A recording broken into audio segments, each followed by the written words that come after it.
Welcome to the Zadzooks Happy Hour. Today we discuss Destiny: Rise of Iron, the weekend's box office top 5, and if there's time we'll dig into some movie reviews. My name is Todd Stowell, and I am joined by 25-year veteran reporter covering pop culture, video games, and technology for the Washington Times, Joseph Zadkowski.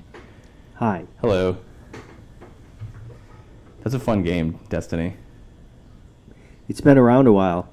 Yeah, but it's still pretty fun. And the sequel isn't coming out till next year. What's the sequel? Destiny 2. I don't know what they're going to do next. I guess I should have looked that up before we got on the air here. Yeah. So what's great is we took a look at Destiny the Collection, because I don't think Todd's ever played the game before. So this was like a great way to completely immerse yourself in the entire game. Yeah, I had a lot of fun with it. It was the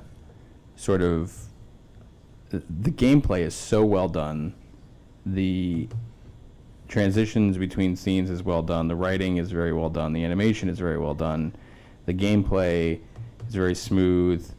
The only criticism I think I had was it was unclear how to jump worlds initially. And you had mentioned when you first played it, some time ago, that you kind of ran into the same problem, where it was unclear how to get to your ship once you were sort of back in the... You just got to remember your ghost, that cube. Right. That follows you around, your companion. Right. Did you know that the voice of the ghost, when it was first released, was Peter Dinklage? That sounds like that's something... Yeah. They changed it out later, Is I it think. a 'Cause they didn't licensing want issue? I don't know. I just think they didn't want to go and keep getting him every time there was a new release, which they've had 3 or 4 of them over the past couple years. Yeah, I'm surprised it's taken them so long to come out with a sequel. Is it just that they keep adding more stuff? They kept adding more stuff, and why not? Yeah. It's easy enough. Yeah. Because, the fact that this is really nothing more than a bona fide expansion pack, but they were nice enough to include the full game with it, is pretty and sweet. you can just buy the expansion pack if you don't want to go through all that. Oh, you can? Yeah.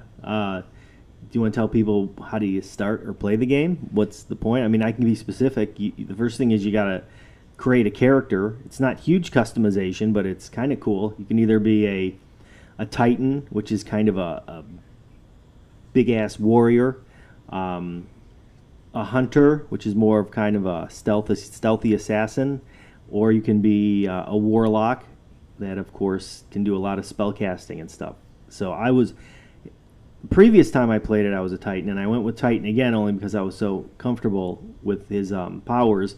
Basically, he's got like this fist, like Incredible Hulk power fist that he can use on opponents, which is kind of cool.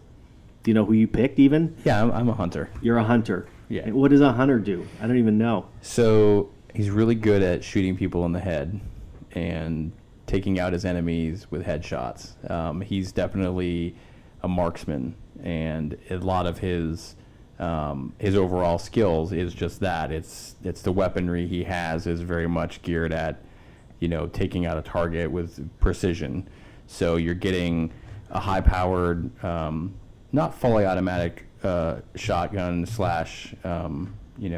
weapon, but you're getting a semi-automatic, which is just not firing as many rounds, but again, with the scope and the accuracy and as you progress the character, the less recoil you have, headshots to take out your enemy. You can hide behind stuff, and I'm comfortable with that. It reminds me a lot of playing GoldenEye on Nintendo 64, because it was sort of that same thing where you're crouching down behind something and popping off headshots, and it works the same way. But it also works when you're being swarmed by a huge group of enemies at once. It's just very easy to kind of decimate the enemy with not a lot of effort. The biggest delay is reloading the gun, and so usually you run backwards during that and then get comfortable and then take a couple shots and you keep moving. But no. What about stealth? Is there a certain level of stealth with this guy? Does he disappear? No, he doesn't have any. Really? No power. Other than crouching down, he has a double jump, which is... Yeah, I got that. Yeah, I think... Mine's more feels like he's a jetpack. Yeah, kind of. It's a little bit of the same. So there's that. But no, there's no stealth. You're very much you're awoken. You've been dead for years, and you're awoken by a ghost, and the ghost is your companion as the human, and it's your job to kind of clear the area, and the enemies in the very beginning are called the Fallen, and they're actually for the most part throughout called the Fallen, depending on which world you're on. They're scouring Earth to begin with, right? Correct. Earth is pretty much decimated. Correct, except for one city, which is sort of your main base. Old Mother Russia. Where is that where? Yeah, your main city is where you're getting, you're upgrading your equipment and your weaponry Right. and your armor and all these other things. So this is a great game to waste time with because it's there's definitely challenges there. There's definitely areas where you are unable to respawn after being killed, and you have to start from the start point all over again, which makes some worlds very challenging. As I mentioned, you get swarmed by a lot of enemy at once, which can make things a challenge. There's co-op modes. You can jump in for like three-person firefights to get in there, and there's events that happen on the planet. Have you run into any of those yet, where you're just walking around and all of a sudden this giant ship drops on top of you? Yes. And you're fighting for something. You're trying to either get rid of them, whatever's attacking, or you're trying to stop them from building something, Yep. which is pretty darn cool. There's a competitive 6 versus 6 mode, which is part of the Rise of Iron. I think they've had that before, but this is a little more fleshed out. It's a game you can like bite off in chunks every night forever. Yeah. I've seen gamers talking about thousands of hours into it. Well, yeah, I mean one level is easily Mission, right? Yeah, one mission on a planet is easily probably 45 minutes to an hour. Right. Now, do you have any idea what the story is? That's my one interesting beef. I've got a few, but the one is, I understand that there was this mysterious traveler, who came to Earth and gave it a golden age. Yeah, right? he brought prosperity, technology, which as a result terraformed Venus as a habitable planet, and Right. also Mars. Right. But he also brought something called the darkness, which was an evil that had been hunting him. Right. So something's happened to him, and it's been a struggle ever since the darkness has tried to take over, and there's these various factions of the darkness that you keep running into, like the Fallen, and there's like acolytes, and there's these like undead things. They look very much like fast-running zombies. Yeah, fast-running zombies. There's these things called Vox. Have you run into them yet? Yeah. Which are awesome. Yep. They're robots that if you headshot them, they still keep coming after you after their head blows off, which is pretty cool. Yeah, and then if you get really lucky with them, you can shoot them between, I think, like in the neck, and they'll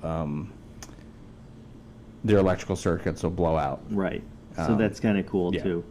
The nice thing about the collection, and I think you get it in Rise of Iron also, is you can level your character up to 40 right away, which means you can immediately take part in the Rise of Iron stuff. And when I say take part, I mean you're going to probably get killed a lot, because it's the hardest missions. Yeah. And there's only a small set of these missions. And my other beef is, it would have been nice if they had gotten us off Earth and given us another planet. What you're basically stuck in, you're on the southern border of old Russia, and it's something called the Plague Lands. So now you're journeying into and fighting in the Plague Lands with some fallen mutants, I think. And it's cool, but would have been nice if they had opened it up to either another planet or another galaxy. But I don't think they were going to go galaxy. I'll bet you they'll save that for Destiny 2. Yeah, I mean, I left Earth as quickly as possible to sort of explore. I did a couple missions on Venus, and I actually really liked the missions on the moon, and I'm pretty far along on the moon. where you're kind of burrowing deep into the moon, where there's That is pretty cool. The surface is pretty neat, where too, there's right? graveyards, Craters, and I mean, I think as you slowly go along, you do run into a character who is meant to at some point assist you. It's unclear what her role is. Right. There's like she's like a guardian, right? She's some sort of advanced being that you run into occasionally, and without playing hundreds and hundreds of hours and beating many levels, it's hard to really tell what her role is. You do have to go back to your home base fairly frequently to try out new weapons, to upgrade your equipment, to talk to your boss. There's a guy there that you can talk to, and he'll throw something. He'll give you a little something. Usually it's nothing. But also to take some of the enchanted artifacts that you've collected and turn them into real armor or weaponry. It's also where you can get bounty missions, which is fun. Have you done one yet? I've done one, and so tell me what happened in that. I died, and I couldn't make it through it because it was so hard. What did you have to do? What were you trying to do? The bounty mission was to go and this particular one was to go and collect and piece together a device and bring it back with you. Oh.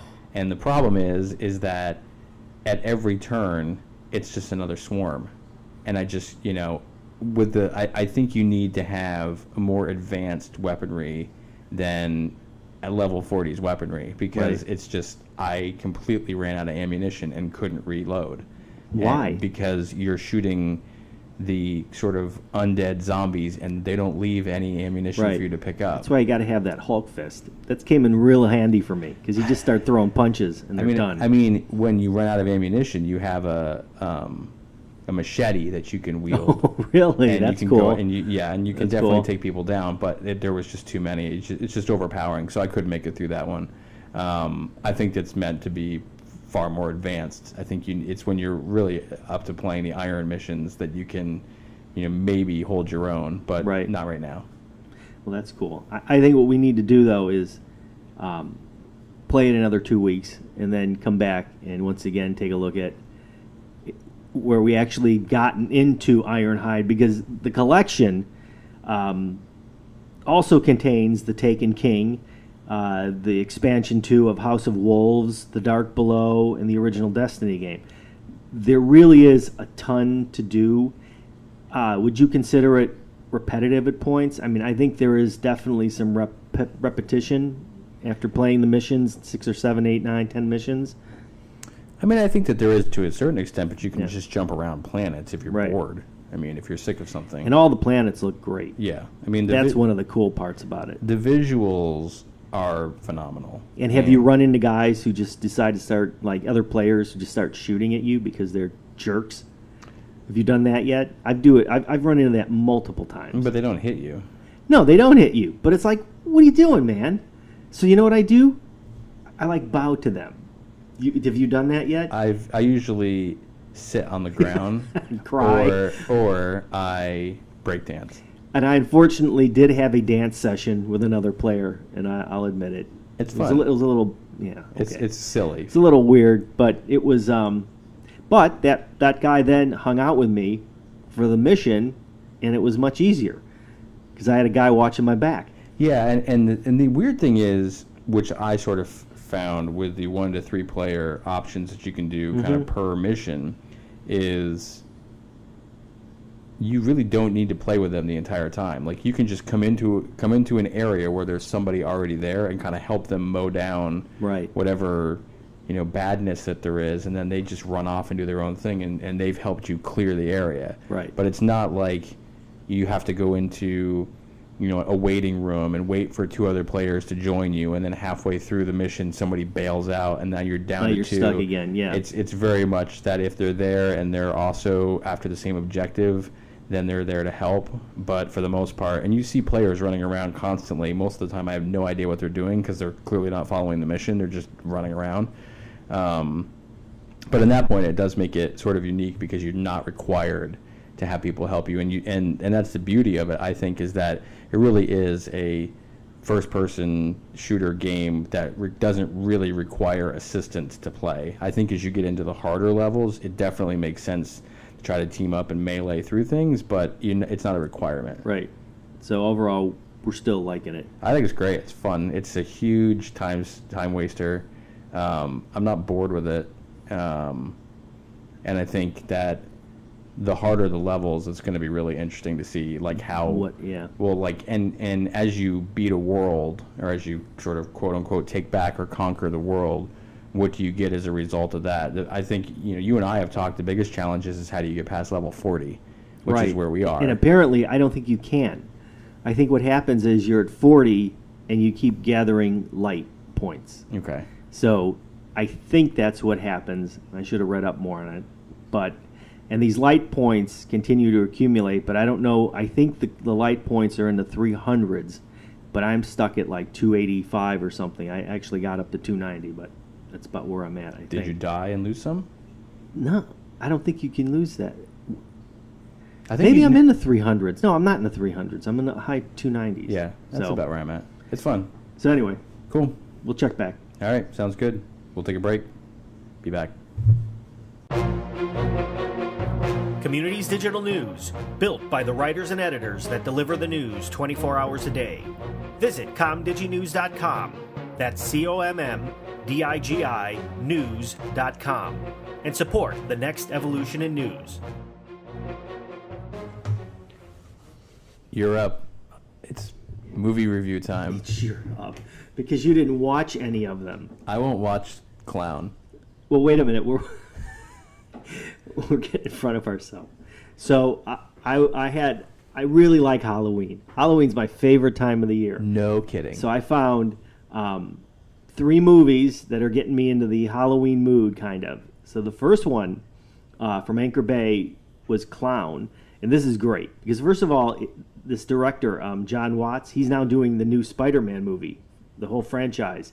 But he did this little film with Hostel, Eli Roth, that dude from Eli. Yeah. So it's about a father, kid's having his birthday party, and the clown doesn't show up. So his dad happens to find a clown costume. His dad's a real estate agent, and he finds this clown costume in this old house he's trying to sell. And he puts the clown costume on, and it's great. Everything goes well. Party's a success. Hey. He can't get the nose off, the hair off, or the costume off. And as it goes on and on, the guy starts losing his mind because it starts becoming part of his body. I think you know where it's going. It's great. And there's a major flip in it that's even cooler. So I highly recommend that. So that's pretty cool. Next one up is The Shallows with Blake Lively. And it is a shark thriller. So it's not necessarily a horror film, but it is scary. It's so funny that there's an actual genre now called shark thriller. Right. It's definitely not Sharknado. Is it Deep Blue Sea? And it's not Jaws 2. It's not Jaws, but it's pretty cool. I mean, she's like 200 feet away from a beachfront. She was surfing, and she's stranded on this rock. And there is this awesome shark just coming after her for roughly 87 minutes. And it's pretty cool. But it's a digital shark. It's, for the most part, a digital shark. Now, Steven Spielberg would have loved that. There's a reason why she will not win the Oscar for this. They did not go full effort and put a real shark in there. You think that's the reason? That's the whole reason. That would have been kind of difficult considering what this shark does during the actual movie, which I'm not going to give it away. But they do include an extra, which is cool, and it's 7 minutes. They show you how they built the digital shark, which is neat. And this is even better. There's an 8-minute featurette on it's just about sharks and why a shark will attack and why it won't attack. So that's a good thing. It's kind of educational. It's scary, but it's educational. Now, this other one, which is awesome. It's called The Wailing, and it's from, you probably never heard of this. It's from Welgo USA Entertainment, and it is a South Korean supernatural thriller. Awesome. And it is really neat. There's this bumbling detective in this small fishing village, I think, and he finds out, his police department finds out these people are being infected by something. And they literally just go crazy and they kill their family members. And there's this mysterious Japanese guy they think is involved, but they can't prove it. So a lot of this film is about figuring out who this guy is, what he wants, and if there's something more than meets the eye to him. By the end of this movie, you're thinking you're in the middle of The Exorcist, and that's all I'm going to say. It gets that cool. There's a little girl involved, the detective's little girl, and it's really neat. Those South Koreans, man, they can bring it. They can bring it. I mean, I've never seen a South Korean horror film before. It's pretty well done. Yeah. No, I mean, they're outputting some really good stuff. And this film is 156 minutes long.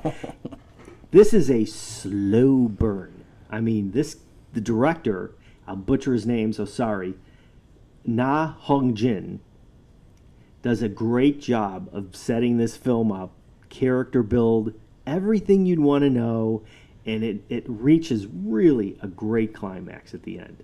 Could he have cut down the 156 minutes? He could have. I Yeah. think he could have. Yeah. But, it was enjoyable to watch. This is his signature. American horror films, it's so easy to just plop out a 90-minute jump scare. Oh, yeah. And you're done. Yeah. Right? And you usually double your return, right? Double or triple it.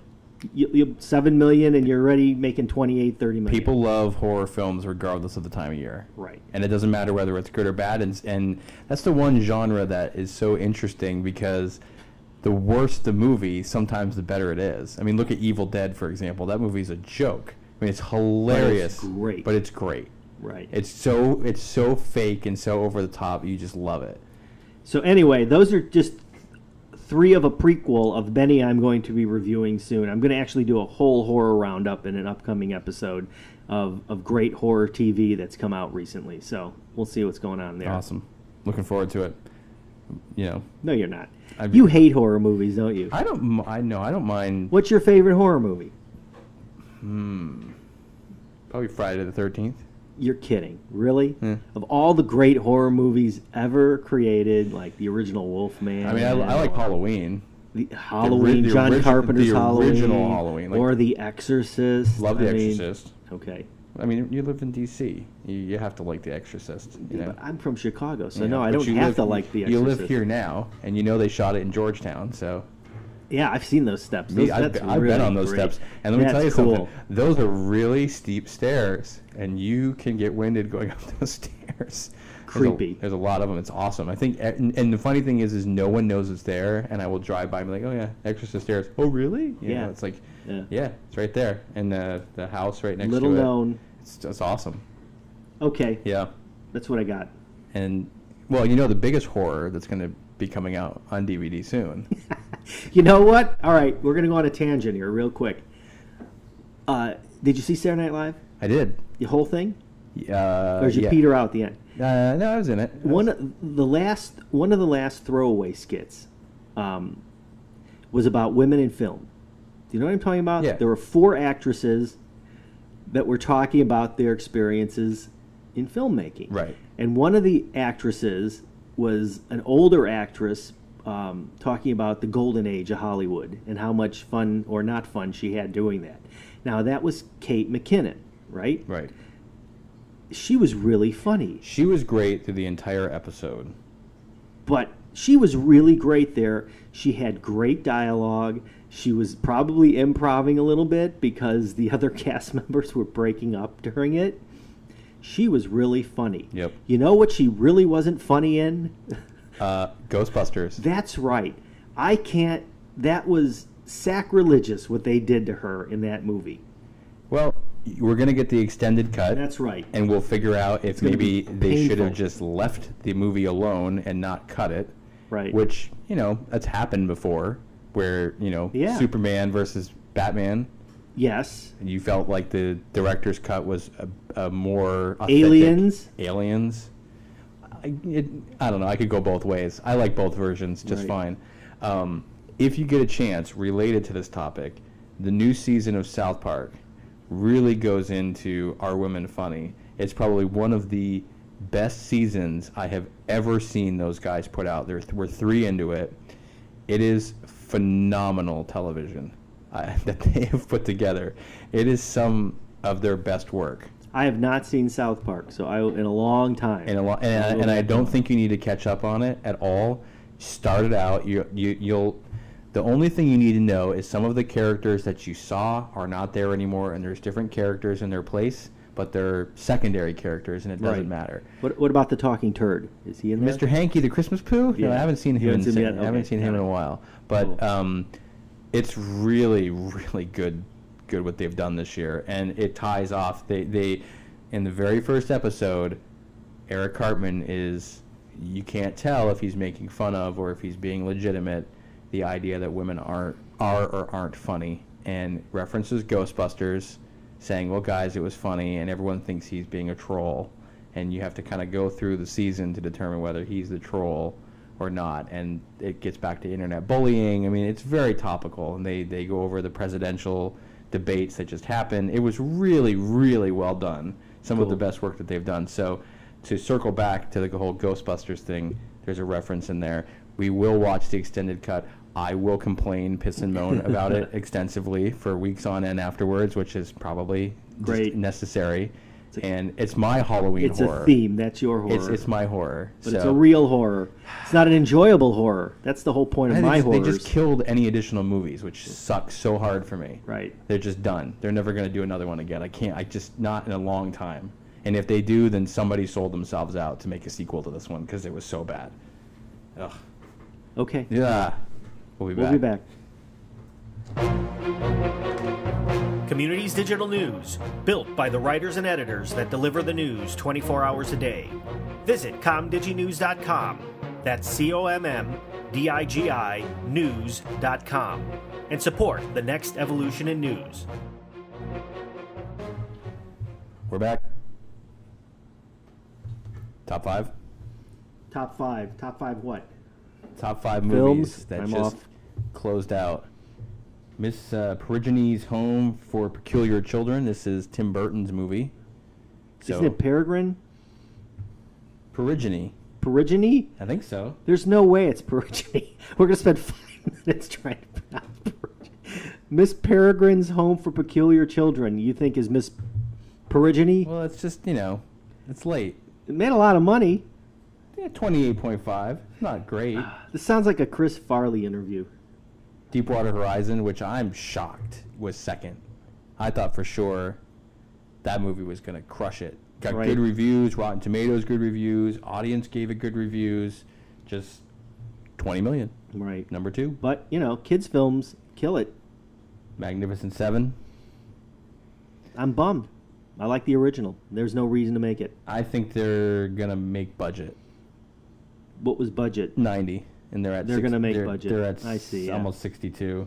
Storks, never heard of it. That's still making money. Andy Samberg's movie. That's his animated vehicle. Kelsey Grammer is in that as well. Sully, impressive. Impressive. Very 105 impressive. on a $60 million budget. Not a surprise. Good for Clint.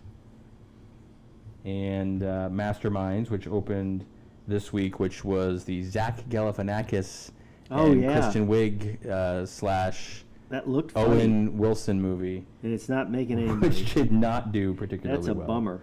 Considering how much Neighbors 2 made, it's a big bummer.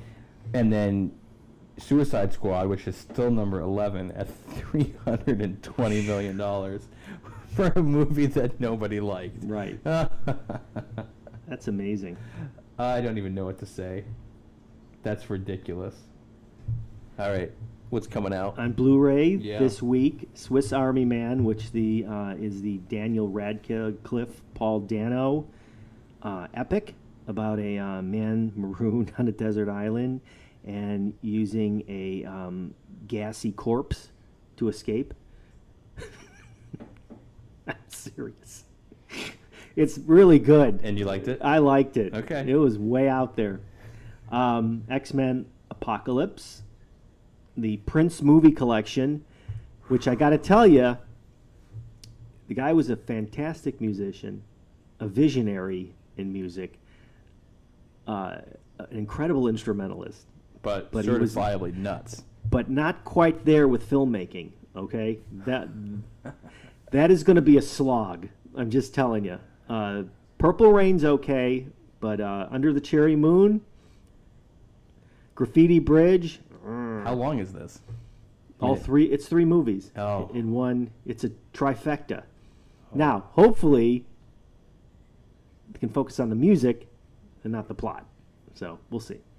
The Twilight Zone, the complete series, of course, you Awesome. cannot go wrong there. Awesome. Now, 2 collector's editions for horror fans: John Carpenter's The Thing, and the original Carrie. Nice. Fantastic. And Penny Dreadful, the final season. Boo-hoo. It was a great show. Ice Age, Collision Course, which, of course, probably made a buttload of money, right? It was really panned. I'm not sure it made that much. It definitely Okay. was like the worst of the entire franchise. And Todd's favorite film, of course, Ghostbusters, the extended edition. So we're all very excited about that. Boo. Whether you like it or not, you're gonna You're gonna like it. You know, it's fine. It's gonna be the extras that get you. Only if they put the original movie as the extras. That would be hilarious. Or if they could just like Photoshop Bill Murray into it, Right. and maybe add some humor to the movie, then I could probably go for it. Yeah. Or maybe they have a lot of alternate takes. Maybe they're funnier. I mean, Gag reel. yeah. Well, yeah. Yeah. Okay. Anyway, now at this point, it's probably easier for me to actually hire an accordion player to get a polka than actually try and download one because it's cost prohibitive for some reason. I don't know why polkas are so What does expensive. it keep going up? Yeah, I think they know I want one. So now every time I look, you would think that roll out the beer barrel polka wouldn't cost that much, but even, in heaven there is no beer, that wouldn't cost that much, but no, they're raking it. So I'll watch. We'll see. It was a pleasure once again talking to you. Always a pleasure. So we'll have good stuff in a couple weeks. Sounds good. Is that right? All right. Yep. See Very ya. good. See ya.